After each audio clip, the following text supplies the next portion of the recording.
What's up everybody, this is Danny, and today we're going to be looking at the iPad Air, the 5th generation iPad from Apple.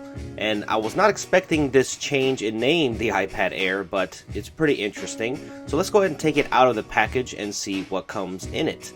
And the box is very typical of Apple, very nice, and it's kind of sealed in there. So let's see what else comes in the box.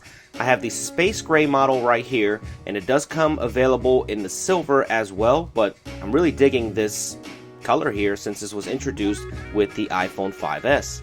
Let's dig into what else is in the box, and here you get a 12-watt charger instead of the 10-watt charger in the previous iPad generations. And when you open up the insert, you get a little diagram of the iPad Air itself, some important information, and of course you get the Apple stickers. Who can live without those, right? Give me a thumbs up if you like those. And you have the USB to Lightning connector.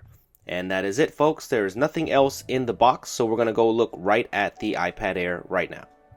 So let's take it out of the plastic and reveal the iPad, and this time I picked space gray because I'm usually getting a lot of white devices, but I really enjoyed the black version of the iPad mini last time with the black bezels, and I decided to get that again this time. So let's go ahead and get this out of the sun and take a further look at the new iPad Air.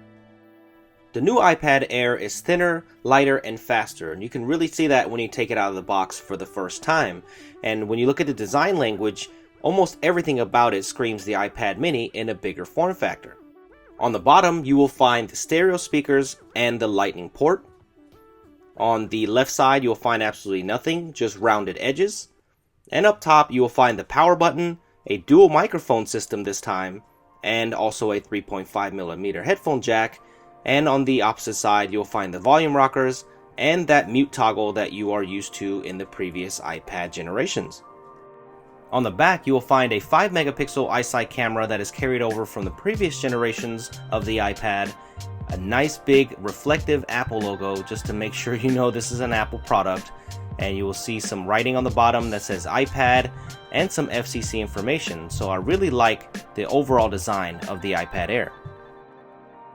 So let's take a look at the front of the new iPad, and the first thing you're going to notice is how thin the bezels are compared to the previous generations of the iPad. And of course you have the front-facing camera up top, but the thing is that this Retina display is the exact same Retina display that you found in the last previous generations of the iPad. So no upgrade in pixel density or screens here, but let's go ahead and boot this thing up and see how fast it boots up. Oh, that's pretty quick right there, so we're ready to go. So let me set this thing up. So there is that familiar iOS 7 lock screen that we're used to seeing, but we did not get the Touch ID fingerprint sensor this time in this generation of the iPad Air. So hopefully we'll get that in the next one. But scrolling and everything looks very smooth so far. It comes with 7.0.3. That was the latest version of iOS 7 on this launch date, but multitasking looks good. Everything looks good so far, but I will definitely tell you about performance on the full review of the iPad Air. I was so used to using the iPad mini that this iPad looks absolutely huge. And the thing is that even though the Retina display hasn't been changed at all in terms of specifications, I feel like this screen is a little bit better. I don't know what it is. It might just be color replication or whatever that is, but if you guys have an iPad Air, let me know. What do you think about the screen? For some reason, I think this screen looks better than the previous generations of the iPad, and I went to Best Buy to kind of confirm this and look at them side by side with the 4th generation, and it definitely looked better. Even though those bezels have shrunken big time on the side, it's pretty easy to hold in the hand, and even when you're holding it in the landscape orientation, you can tell that this tablet is lighter than the previous generation iPad. So I think you're going to like the way it feels in the hand in comparison to the 4th generation. And this new space gray color is very nice. I like the way it looks, and the metal is definitely premium here. It feels really nice in the hand, and the rounded edges definitely give it some class here, and this really looks like a big version of the iPad mini, and the construction of the iPad mini was amazing. So even down to the chamfered edges here, this thing feels premium all the way around. So I like the overall design. So nothing new on the camera front here. This is the exact same 5-megapixel camera sensor that we've seen in the previous generation iPads, and a lot of people don't take pictures on their iPad anyway, and you should never take pictures in public with your iPad anyway, so it doesn't matter.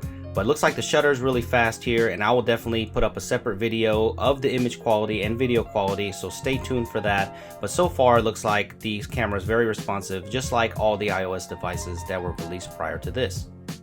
So the internals on the iPad Air get a major overhaul with the 64-bit A7 dual-core processor that is clocked a little higher at 1.4 GHz with 1 GB of RAM, and this should really equal to some big performance gains. And running the processor benchmarks right now, just preliminary, shows that it's roughly double the performance with the multi-core at 2674. So I'll definitely be doing more coverage on benchmarks and how it performs. I will definitely be putting this through the paces to see if this 64-bit processor really makes for better performance on day-to-day basis. But what it really means is that we should be able to get a wider array of 64-bit application support now on iOS, since we have a 64-bit processor on this iPad Air. So hopefully developers will jump on board and really optimize their apps for 64-bit processing. You know how to load up Infinity Blade 3 just to see what it looked like on this Retina display and see how well it played, and you can see so far it's looking beautiful, and I can't wait to game a little bit more on this new iPad. So what do you guys think about the iPad Air? Are you guys getting one? And what do you guys want to see in the full review? Make sure you stay tuned to my channel and subscribe if you haven't for the full review, and let me know what you want to see. And make sure you follow me on Twitter @SuperScientific and give me a thumbs up if you like this video. I'll see you guys in the next one.